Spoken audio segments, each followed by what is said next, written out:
नमस्कार, आप देख रहे हैं सी न्यूज़ भारत और मैं हूं आपके साथ ज्योति अरोड़ा।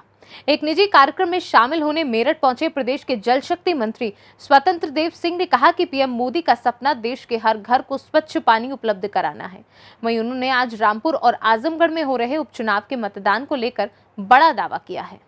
मंत्री स्वतंत्र देव सिंह ने कहा कि रामपुर और आजमगढ़ उपचुनाव भाजपा बड़े वोटों के अंतर से जीतेंगी।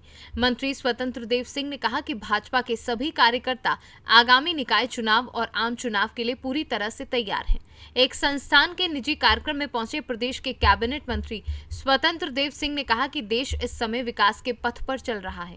प्रधानमंत्री मोदी के नेतृत्व में देश को विदेश में बड़ी पहचान मिली है। आर्थिक और कूटनीतिक स्तर पर भारत मजबूत हो रहा है। देश का युवा राष्ट्र निर्माण में अपनी ऊर्जा लगा रहा है। अमृत सरोवर पर काम चल रहा है। खेत का पानी खेत में और घर का पानी घर में संचय करने को लेकर जमा किया जा रहा है। जल शक्ति मंत्री स्वतंत्र देव सिंह ने कहा कि कुछ लोग नदियों को गोद लेना चाहते हैं। उन्होंने नदियों के किनारे खेती करने वाले किसानों को यूरिया आदि खादों का उपयोग कम करने और ऑर्गेनिक खेती करने की सलाह दी है। हाँ, एक तो आजमगढ़ और रामपुर में चुनाव में इसके संबंध में बताइए। हमें लगता है दोनों चुनाव जीतेंगे। उसके पीछे कारण है जनता जनार्दन का पूर्ण विश्वास है और मैं दोनों जगह गया।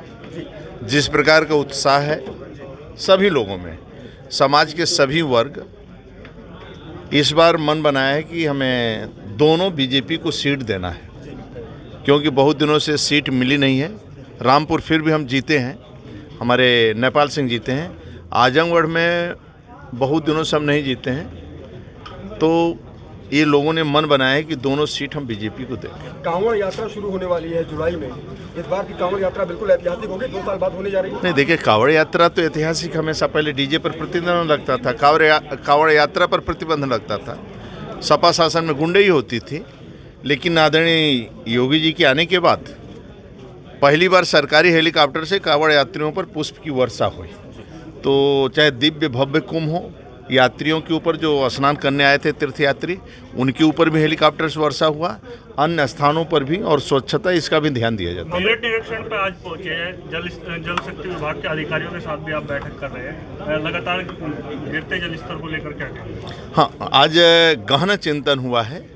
इसमें जो जल योद्धा भी हैं रमाकांत जी, बाकी सभी लोगों के साथ एक चिंतन हुआ है, एक सुझाव आया है, उस पर हम लोग आगे काम करेंगे। जो नदियाँ लुप्त हो गई हैं, पानी नहीं है, उस नदियों को कैसे हम लोग जिंदा करेंगे, आज सुझाव आया है।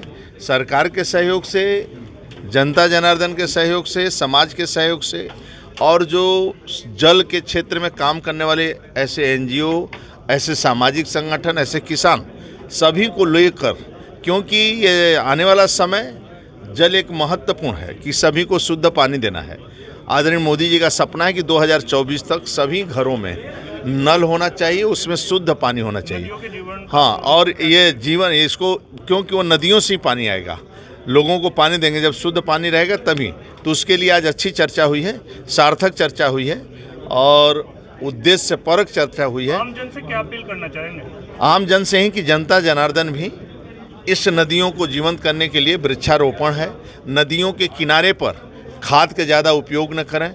5 किलोमीटर दोनों साइड में जो नदियों के किनारे लोग बसते हैं, वह वहाँ पर कैसे साफ़ सुथरा रख सकते हैं और वहाँ पर एक तरह का प्राकृतिक ऑर्गेनिक खेती करके कैसे अपना आप बिजनेस कर सकते हैं, बढ़ा सकते हैं, इस प्रकार का काम करना चाहिए। यही मेरा निवेदन आदरणीय मोदी जी का। मेरठ से सी न्यूज़ संवाददाता शुभम की रिपोर्ट। इस खास खबर में फिलहाल के लिए इतना ही। देश दुनिया की बाकी खबरों के लिए आप देखते रहिए सी न्यूज़ भारत।